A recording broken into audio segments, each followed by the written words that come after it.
what I was impressed with, Coach, with your coaching hat on here, look, we all know what he's done as a scorer. And obviously, Houston's thing was, we're taking him away. We're not going to let him beat us. But as you said, he found other ways to help his team until he scored in the second half by the assist and by doing that. That tells me a lot about that player. Yeah, he's a high character kid. He's a winning player. He's competitive. He came up with the last loose ball, even though he's not a great defender. He got better defensively, but his patience. Like when you get blitzed like that, all right, the ball can't get stuck unless you rescreen the blitz. The ball's going to come out of your hands, and just make sure you take care of the basketball, make the right decision, making plays for other people. The defense can't take away everything. So they take away him. Someone had to step up. Look, Will Richard saved the day. I say it again. I mean, like those threes that he made at a time when Florida was really struggling for a guy that didn't make a three a game prior, that was really big time. And he was ready for the moment, as was everyone else. I thought Condon bounced back from a subpar game. Hal gave him the minutes he usually gives them. So I thought it was a collective responsibility across the board for Florida, and a really impressive run considering four of those games they could have lost. All right, Coach, I'm going to end with this. If you were the college basketball commissioner, look, I don't care if it's Florida fans, Houston fans, there's always fans that say the officiating wasn't very good. Do you think the college game is being officiated well? If not, if you were the commissioner, the czar, whatever, what changes would you make? I think, look, it's a really hard job. I think what happened, the difference in yesterday's game is they let him play in the first half. I think there were only 4 free throws shot in the first half. And then at the beginning of the second half, Florida's pretty aggressive. And those officials, when they go in the locker room back there, they know, like, hey, we only called 4 fouls, all right, which means no one's in foul trouble, which means everyone's going to be more aggressive. And the game got really physical, even more physical than the first half at the start of the second half. And I think they kind of said, hey, we got to get this thing under control. So consistency is the biggest thing. I mean, we've got to be consistent. If you're consistent as a coach, you can game plan. If you're consistent as a player, you know what to expect. I think the lack of consistency at times is a little bit maddening. But look, these are humans making these calls. It's hard. Obviously, when I coach, I was pretty emotional. But you got to also respect the job the person is doing, and they're doing to the best of their abilities within the set of rules that they have. So. I think that it's a hard job. Last night was a interestingly officiated game because of the lack of consistency in how it was called. Quickly, Will Richard, do you think he's an NBA guy? Did Clayton, in your eyes, move up in the draft because of his performance? Look, I thought Clayton was a pro all season long. I think Clayton's going to be a lottery pick. I think Clayton's people, Malcolm Brogdon, Jalen Brunson, been in school too long, undervalued guy.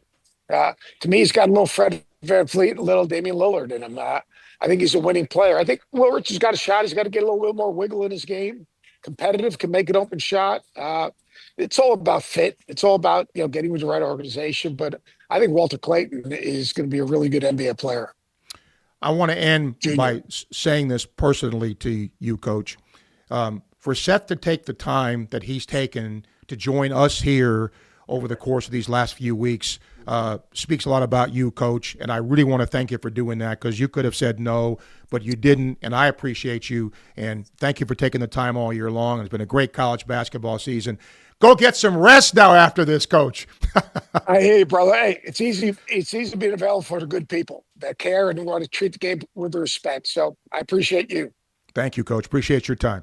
Seth Greenberg joining us here live and talking college basketball. I really want to thank him for taking the time because, I'm sure he's deluged with a lot of requests, and he comes on and talks with us. So really, really class guy. We're going to come back and talk Gators softball. Corby Otis is scheduled to join us. Also on the show today, if everything goes right, Gary Danielson is going to retire from his long-time broadcasting gig with CBS Sports. He will join us today. And then one of my former students in the College of Journalism and Communications, Courtney Mims, is in Arkansas now. She's going to talk a little Arkansas hoops, a little Arkansas softball, a little spring football. She will join us as well today on our Sports Scene podcast. But for now, we'll take a break. We'll come back and we will hopefully have Corby Otis on the other side. Stay with us on our Sports Scene podcast. What's up, everyone? I'm Mike Pouncey, and this is my twin brother, Marquise Pouncey, and this is Life After Football. Let's go.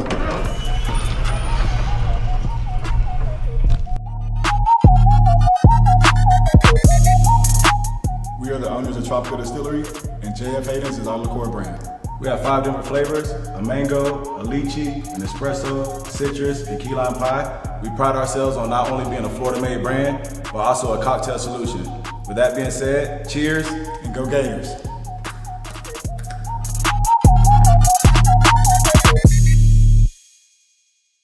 Albert, Alberta, I understand you were witnesses to a crash. Can you tell us about the accident?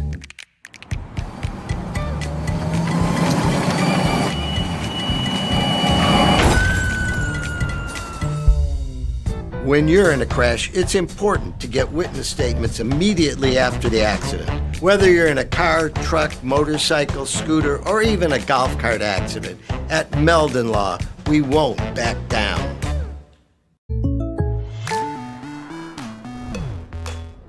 The State Farm Personal Price Plan helps you create an affordable price just for you. Contact local agent Roos Ogra for your personal price plan today. Hi there, this is Coach Steve Spurrier, and I want to let you know that by popular demand, Spurrier's Gridiron Grill's delicious brunch is now served in a premium buffet. You have spoken, we have listened, and we're now serving Gainesville's only elevated buffet, complete with an omelet station, ginger sage chicken sausage, shredded short rib, and of course our chicken and waffles. Plus, you can enjoy bottomless, mimosas, and Bloody Marys. So join us every Saturday and Sunday from 11 to 3 for the best brunch in town.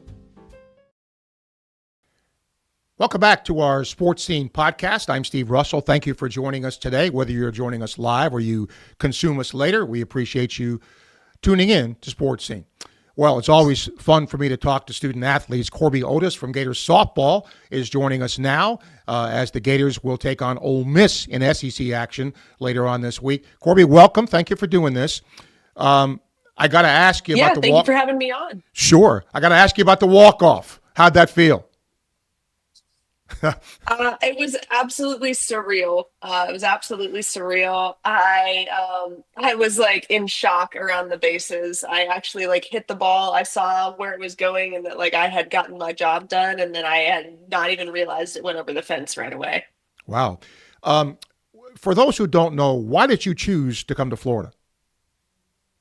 Yeah, so for those of you that like don't know my journey, this is my second year with the Gators. I came from the University of Louisville in the transfer portal.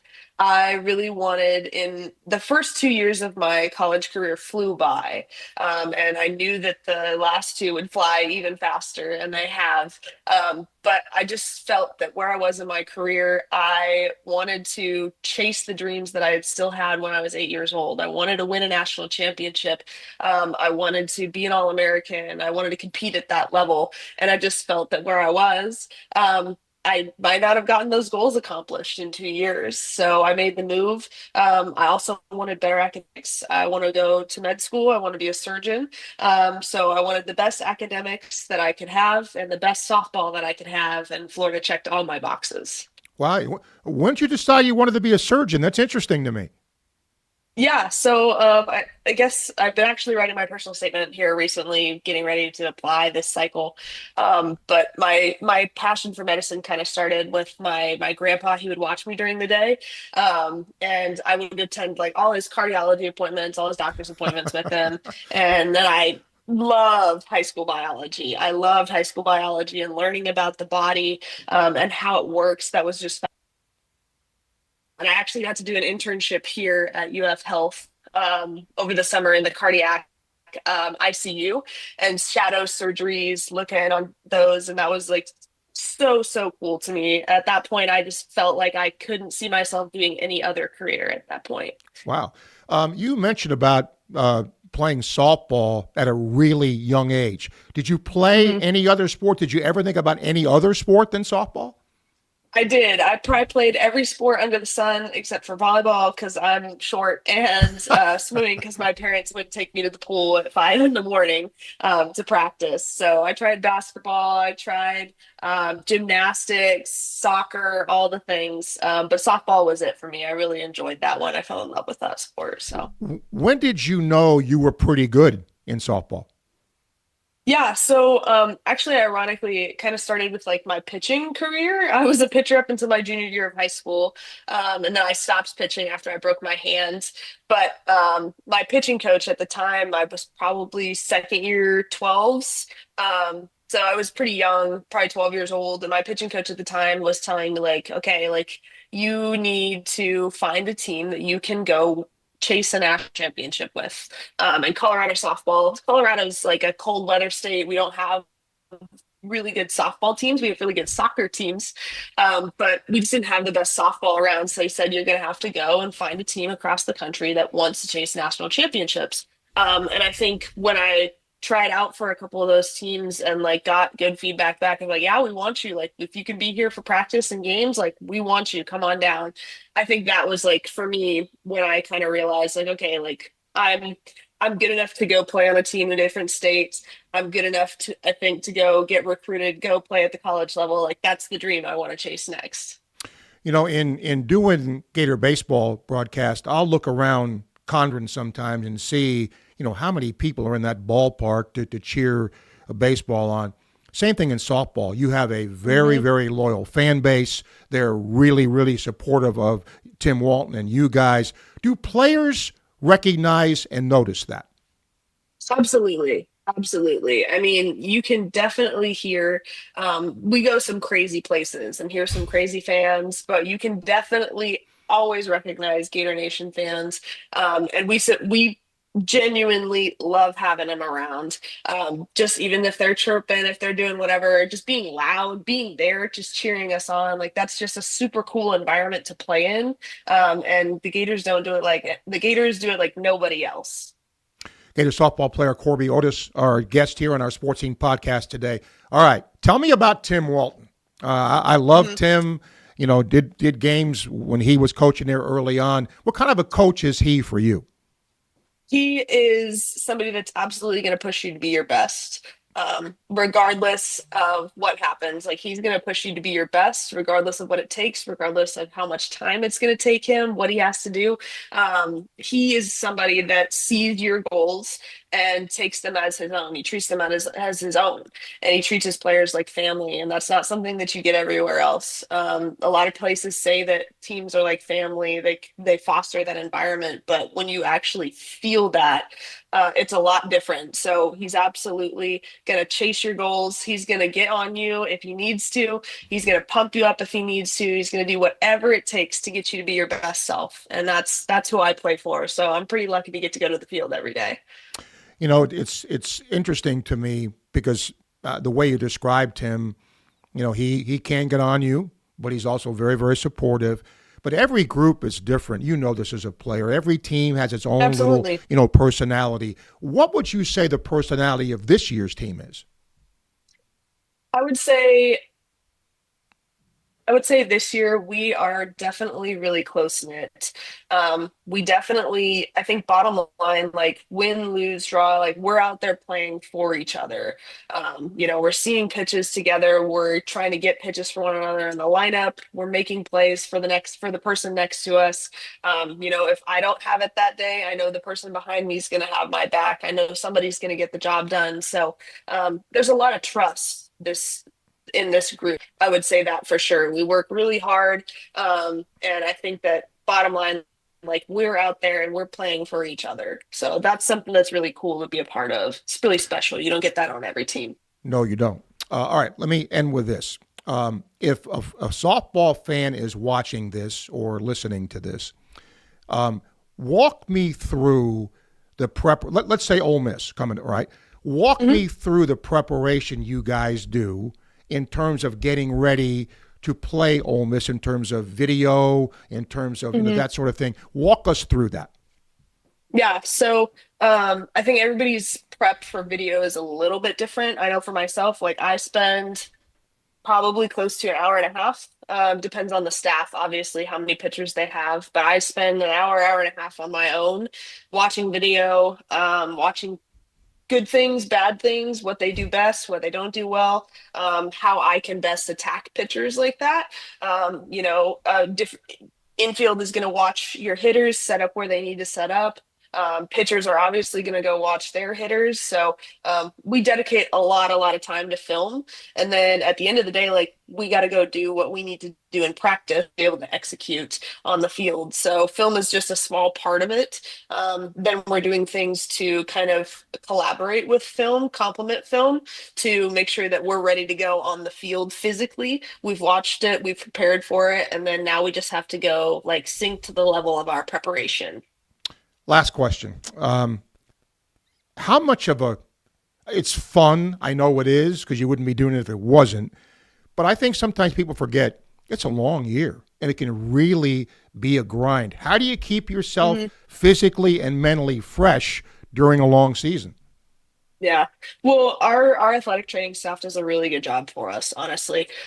They're working really hard to keep us in as good a shape as we can be, getting treatment, getting rehab whenever we need it.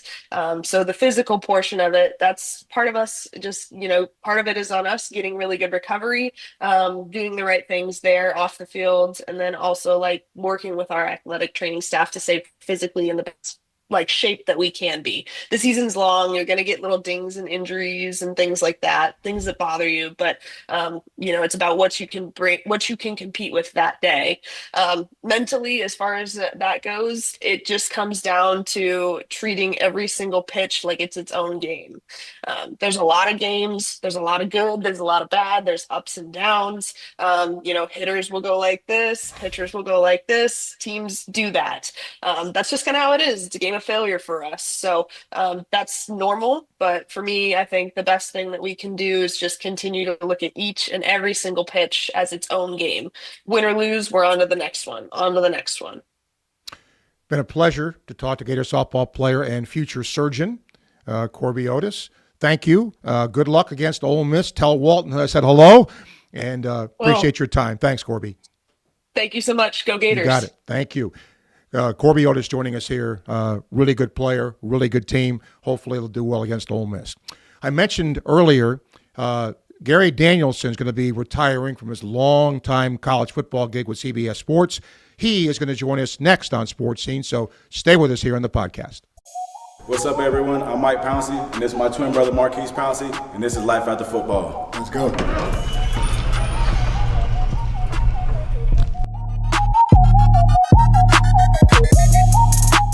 We are the owners of Tropical Distillery, and JF Hayden's is our liqueur brand.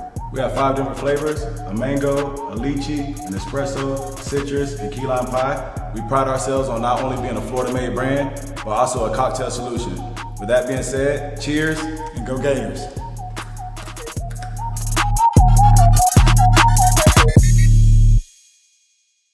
Albert, Alberta, I understand you were witnesses to a crash. Can you tell us about the accident?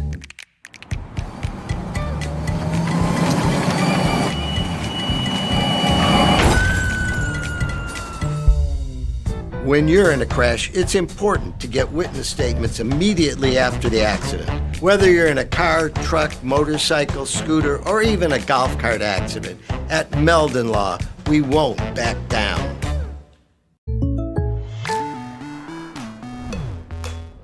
The State Farm Personal Price Plan helps you create an affordable price just for you. Contact local agent Roos Ogra for your personal price plan today.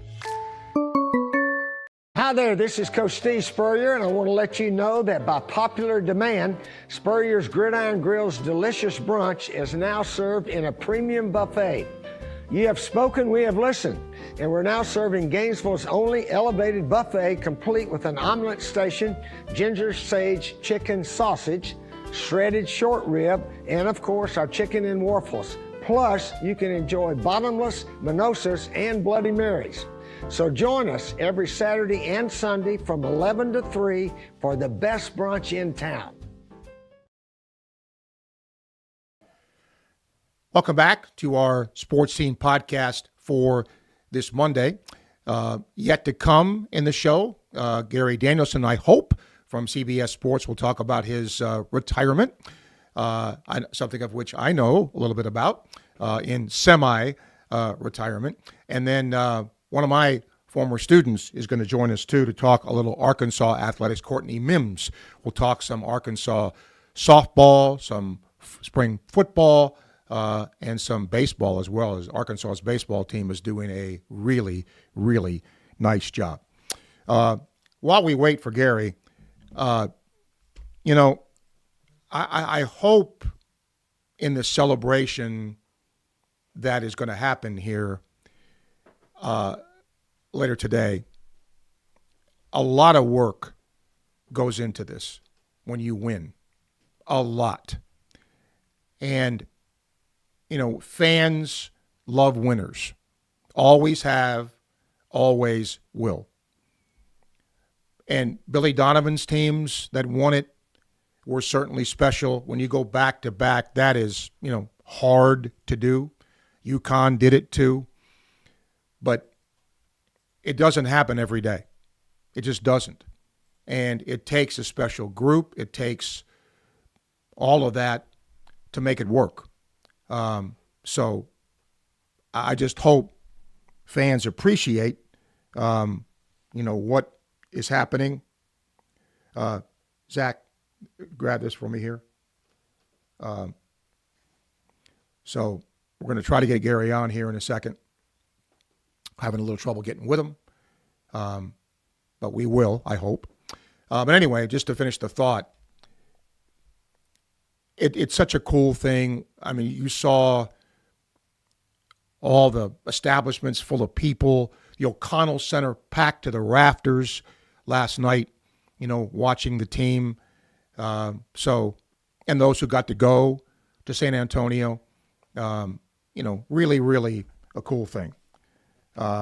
So congratulations again to Todd Golden, to the team, to everybody that's involved with Gator men's basketball for winning that national championship. I've told you this before. My son worked for Billy Donovan when they won back-to-back, and I got to go to those two championships, and to share that with my son was pretty cool. So it's a very, very special thing. And from here on out, all the people on that team, the coaches, the equipment people, the managers, they're all part of this. And so that is a really, really cool thing. Okay. I think we're gonna get set to bring Gary Danielson in from CBS Sports. Do we have him, Zach? Definitely audio. All right, Gary, are you there? I can hear you. I don't see me. Yep, we're working on that, but at least we can talk until we get the video part of it straightened out. Okay. So thank you for taking time to do this, by the way. No, There you my are. pleasure. There you go. Now we got you. I guess, Gary, the most obvious question, what went into the decision that you made to retire? What kind of prompted that? Yeah, not one thing, to tell you the truth. We've been talking about it with CBS for a while about the transition, which was very complicated. That when CBS lost the SEC package, we were still lame ducks in the SEC for, a couple of years. And there was talk with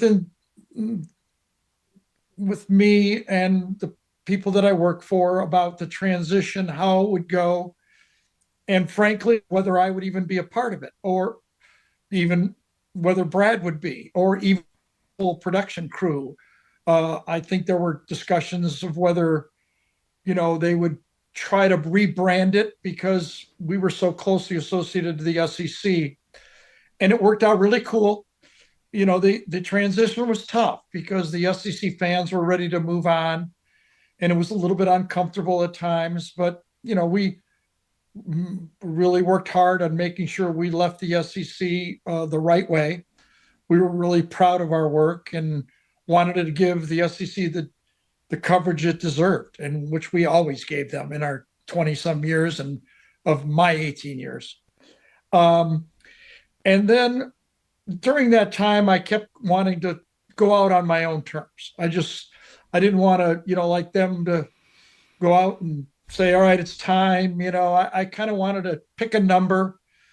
And this offseason, we decided and talked, and I talked to them, and I felt comfortable that it was time, that I was still really good at what I did, really loved it, was thrilled with the 18 years. My decision to come to the SEC was great for me. I've been doing it for 36 years, and I just felt now with where I was and it being a round number of 20, it just felt like it was right for me. And then it also allows, I think, CBS to transition with a new, analyst with Brad, so because Brad and I overlapped. We've worked 16 years together. I worked 11 with Vern, of course, 7 with Brent, and then some others. But there was no really one thing. I liked doing it, but I just felt I wanted to do it when I was still at the top of my game, and this feels right. Okay. You mentioned you've had a long, distinguished career. You could probably answer this next question from now until tomorrow morning, but I'll ask it. What are the most significant changes, Gary, you've seen from the time you started doing your job to where you are now? I think, Steve, the expansion of TV, the TV itself, part being a power player in the game.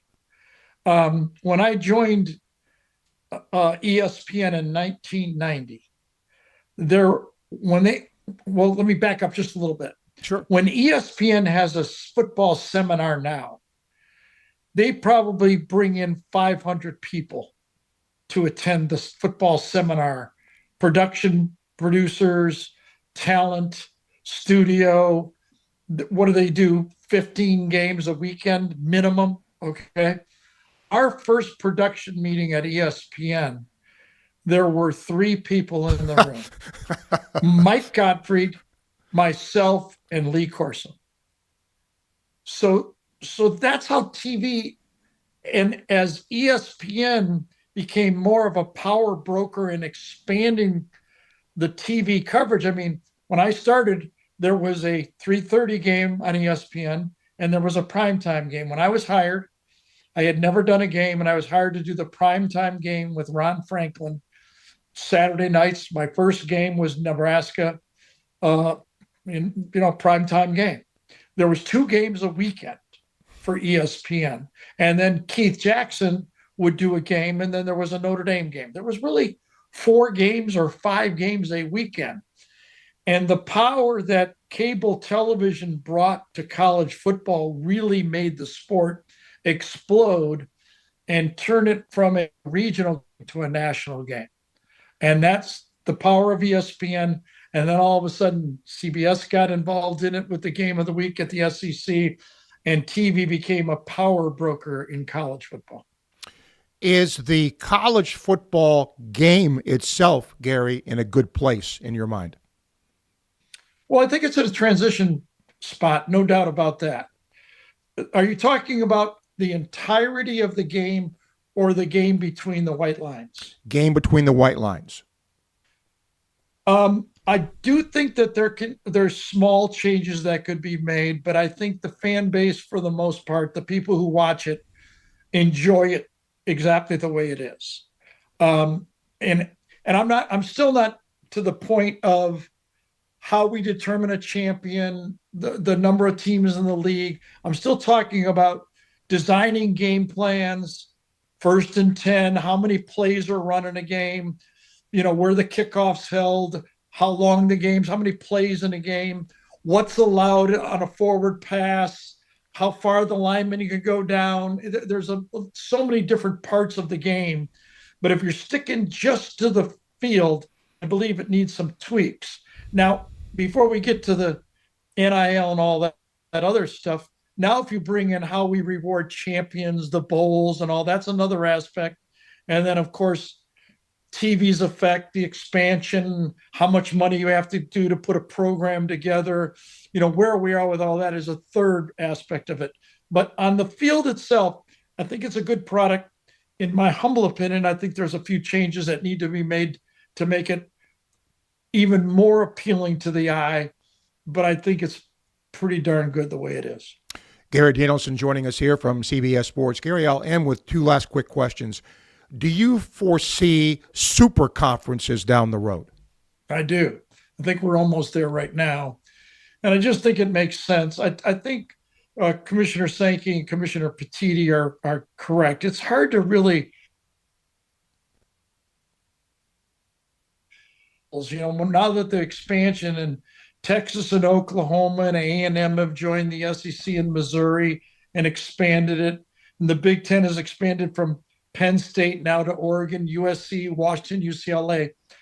I think it's tough on the talking heads to say, well, a 10-2 record is not as good as an 11-1 record, where if you're looking at the competition that the two major conferences are playing, I think that it's a good argument that the commissioners are saying that if we expand to 14, the two major conferences, much like the NFL, it's hard to say we don't need 4 of our group of 18 or 20 or whatever it's eventually going to be should be in the playoffs.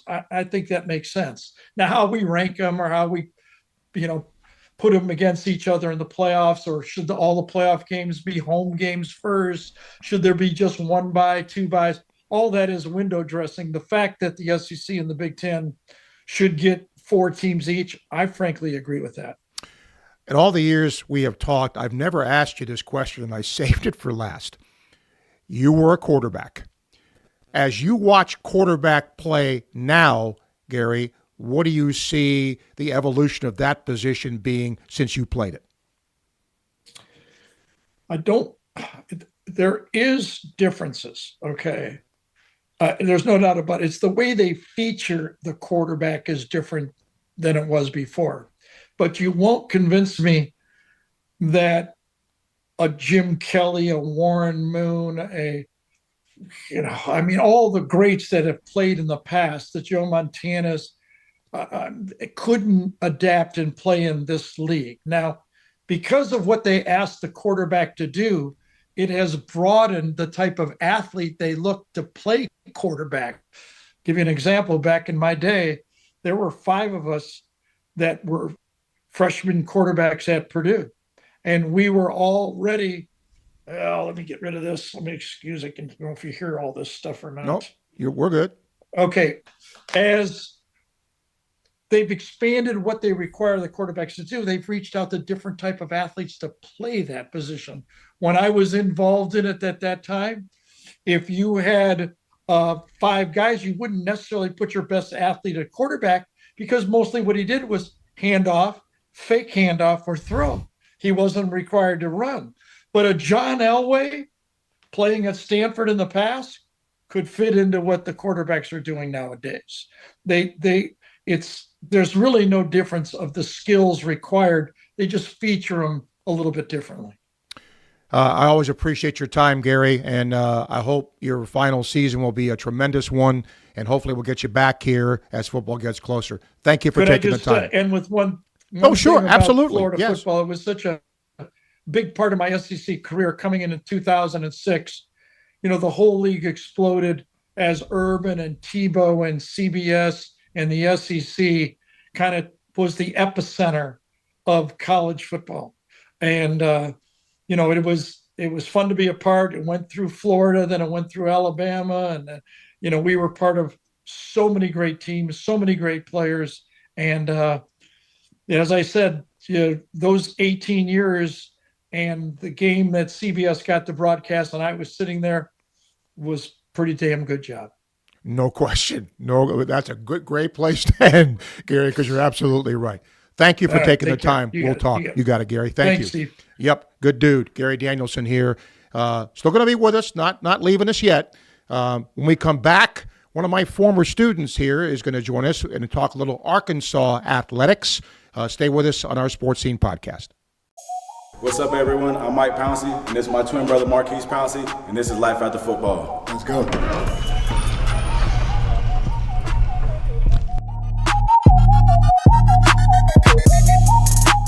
We are are the owners of Tropical Distillery, and JF Hayden's is our liqueur brand. We have 5 different flavors: a mango, a lychee, an espresso, citrus, and key lime pie. We pride ourselves on not only being a Florida-made brand, but also a cocktail solution. With that being said, cheers, And go Gators!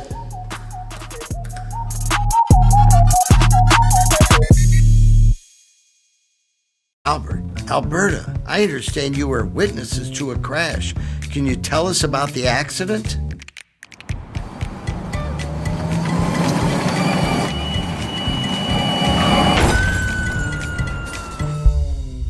When you're in a crash, it's important to get witness statements immediately after the accident. Whether you're in a car, truck, motorcycle, scooter, or even a golf cart accident, at Meldon Law, we won't back down.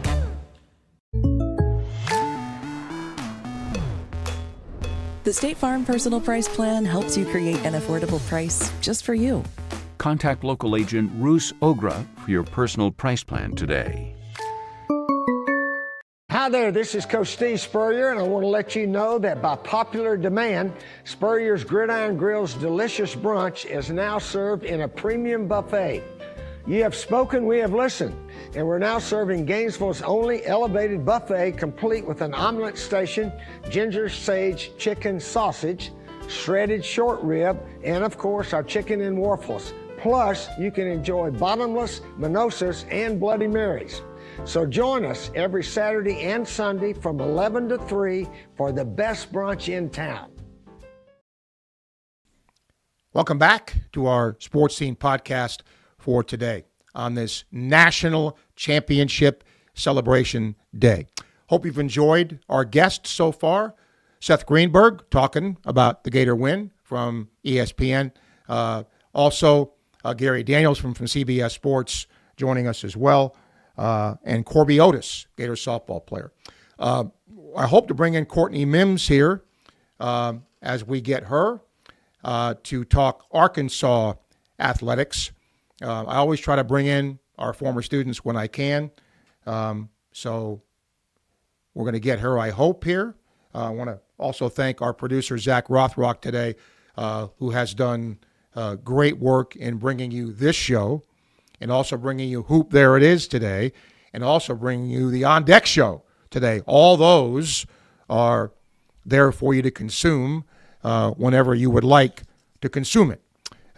So that is going to be coming up. Don't forget, Florida State baseball tonight. That's going to be a 7 o'clock game. I'll have radio for that. Looking forward to that.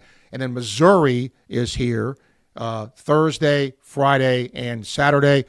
They've not won a game in the SEC. I mean, Florida's only won one. I get that, but you would hope at home the Gators would certainly at least take 2, if not sweep it, and maybe gain some momentum here. So let's hope that takes place. Okay, I think we're going to get Courtney here to talk to us. There she is, as we'll get her on to talk Arkansas athletics here. And always proud of our grads. And there she is. Courtney, Hello. how are you? Hello. I'm doing great. Sorry, I was trying to open the Zoom in my car here. I apologize that. I'm going to pull over safely really quickly. Okay, yes, please do that. We don't want any problems with that. No, we want you safe, Courtney. That's no yes, question. Thank you. All right, I'll let you get safe here, and then let me know when Yes, you're safe. no, you're good. I appreciate you. right. Sorry, I was a little bit crazy today. We've been working on some NFL draft stuff and getting that ready with our Arkansas athletes who could be drafted. So we're working on that a little bit here at the station today, and had some athletes want to come by. So here we go. I'm pulling into a parking spot now and should be able to chat. Okay. Well, since you brought that up, let's start with that. Okay. You know, I don't know what you can tell us, because I don't know if it's the same way there as it is here, but we don't get to see very much here with spring practice. But you would think for Arkansas and Sam Pittman, this is a pretty pivotal year coming up, isn't it? Absolutely. And he knows it as well. In every single press conference and every single media availability we have with him, he knows that this is a pivotal year. He knows that he has to do better. He knows that the fans are demanding better of him. And he knows that because he's been here, it's going into, his sixth season now, he has to produce. He has to show why they hired him in the first place. And so we actually do get to see practice quite a bit. I will give credit to Sam Pittman on this. I think he wants to show the media everything that they are working on, everything that they are doing, to allow us to do our job, to also say, hey, Sam Pittman is making sure that he's getting his football team ready for this upcoming season, that he knows that it's not just getting to 6 wins, that it's not just getting to a bowl game, that it's actually competing in the SEC, that it's actually okay with the expanded playoff. We want to be in that conversation as well. So he understands that. So we actually get to see, we only get to film the first 20 minutes of practice, Steve, but we do get to see the entire thing. If we want to go and watch the entire practice, we absolutely can. Wow. So that is really, really cool, and something that I don't think a lot of other SEC football coaches do, which is really, really nice for us to get to do our job. So we know that what the team looks like. We know what Taylon Green looks like.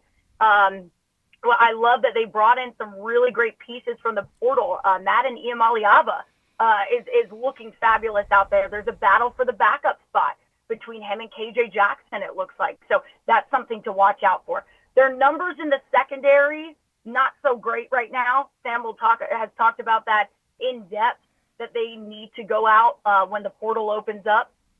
Again, they're going to have to go and get some numbers for the secondary. But if that's really the only problem you have right now, that's not the worst thing in the world. He's definitely trying to reload this team. And that's something Sam has been good at, even last year as well, going out and getting the pieces he needs in the portal to come in and make an immediate impact for them. Let's flip to baseball. You have a coach there who's great. And last year, it seemed like you had the pitching but not the hitting.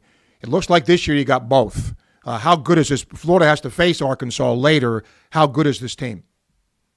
Yeah, Arkansas is really good right now. That's why they're number one in the nation. They definitely deserve that spot. They definitely got that spot for a reason. But like you said, Steve, last year the hitting was the question mark. Everyone was going, okay, they have the pitching. They have Hagen Smith.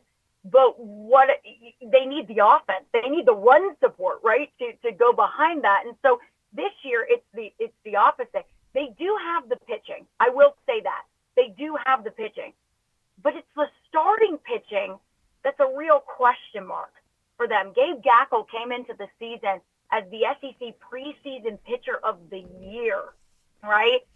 And he hasn't looked like that. He just hasn't had the same stuff this year as we saw last year. And so many people are scratching their heads going, why is that? Why doesn't he have the same stuff as last year? The only thing I can think of is, okay, he's taken on this starter role and he was a reliever last year. And so maybe there's a mindset thing, a little bit of going into that starting role versus a reliever. He just hasn't looked the same way. I think his ERA right now is 5.22. It's just not good for a guy that just had so much hope. So they actually moved Zach Root, who you guys might know as Florida fans. You may know the story with Zach Root, but he was actually supposed to go to Florida. He is their Friday night starter at Arkansas, and he was actually supposed to be a Florida Gator. Sully recruited him. He wanted to go there, and basically was told at the last minute because of all the COVID stuff that, hey, we don't have a spot for you anymore. And it was just unfortunate how that ended up. But he could have been a Florida Gator, which is just mind-boggling to me, just how all of that played out. But he's looked really good. And, they've got Landon Beidelshees, who's Sunday's starter. You've got a pitcher who's hurt, another pitcher who's hurt. And so right now with pitching, I think that's more of the question mark with this team, especially because they haven't faced when it comes to SEC talent, they haven't faced the best offensive teams in the SEC. They're about to do that when they go to Georgia this upcoming weekend. I'd love to see how the pitching holds up against the Bulldogs this upcoming weekend. That's going to be a real test for them. That's going to answer a lot of questions about the pitching for us. But when we talk about the hitting, I mean, my goodness, you cannot ask for a better team offensively right now. In that series with Missouri, 51 runs, which was a record. It's just insane to me. 51 runs in that series. So, I mean, you have to tip your cap to what Dave Van Horn is doing and what Nate Thompson is doing as well. So many people were calling for him to be fired last year, and nobody's calling for him to be fired this year. So it's good. Funny what winning does. My last 2 minutes here. The story of Calipari and how he turned Arkansas around is, whether you like Cal, whether you don't, I thought he did a great coaching job. You know, he hung in there through injuries. What's the fan base reaction to his first year? A lot of fans are very happy with it because there were so many people that just really didn't know how the season was going to go. And there was a lot of people, especially from the Arkansas fan base, a lot of the Kentucky fan base loud about this as well, is that, okay, Calipari, once again, he's going to have a first-round exit in the NCAA tournament. He's not going to get past the first round. It's just not going to happen. And there was a lot of Arkansas fans that were going, okay, what's worse than just having an exit in the first round? Not even making the NCAA tournament. And that was a real possibility, Steve. It was. You saw this team go 0-5 in conference play to start off the year. I was one of those people that said, okay, not going to happen. Not going to happen. It's just not going to happen. And that is really, truly, when you look at it, the brilliance of his coaching. Because he knew he had the pieces. He knew he had everything he needed to have a successful year. But they weren't fitting together at the beginning. They weren't coming together right at the start. And so he had to figure things out. And with injuries, you know, he had multiple injuries to multiple of the guys who made an impact for them down the stretch. Jonas Adu was hurt to start off the year. John L. Davis was hurt to start off the year. You had the injury to Boogie Flan. You had an injury to Adu Zero.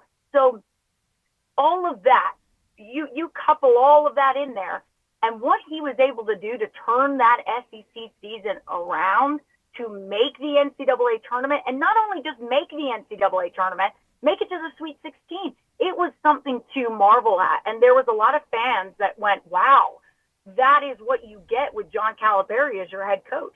That is what you get. And so I think they're very happy with the first season, but it's funny. Expectations are funny, right? Because when you start winning, you just get more and more and more. And so now next year, he has a real battle, right?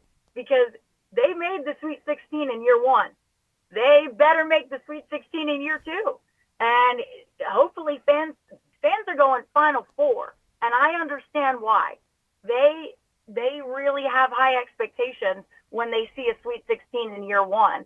So now it's just going to see what happens in year two. There's a lot going on with the portal right now. Cal has been very quiet there. So we will keep an eye on what happens now with the basketball season officially over. And the Florida Gators are your national champions. Got to throw that in there just as many times as I can. Absolutely. I know people aren't tired of hearing that, right? Right. But we'll see what happens. But Steve, I mean, people are expecting big things in year two. I'll tell you that. Finally, where can people see your work? Give yourself a plug. Oh, thanks, Steve. I always appreciate that. You can follow me at Mims Courtney on Twitter if you want to follow anything going on with SEC, sports and all of that. We don't just cover the Razorbacks. We do a lot when it comes to all of the SEC, so you can follow me there. And if you want to follow at Pig Trail Nation, if you want to see what's going on with the Razorbacks and you want to follow that, you can follow at Pig Trail Nation as well. But I appreciate everyone for following me, and thanks, Steve, for having me on. I appreciate you. As you can figure, pretty electric around here today after what happened last night. So thank you for taking the time. Thanks for pulling over and being safe. And we will talk at you. Thank you. Thanks, Steve. I appreciate it. You got it, Courtney. Yep. tremendous young woman, great in the business, proud of her. Courtney Mims joining us here, one of our Gator grads in the journalism school. And that is going to do it for our Sports Team podcast for today. Thanks to Zach Rock for producing it. We thank you for consuming it. We'll do another one here Friday at noon. Until then, I'm Steve Russell. So long, everybody.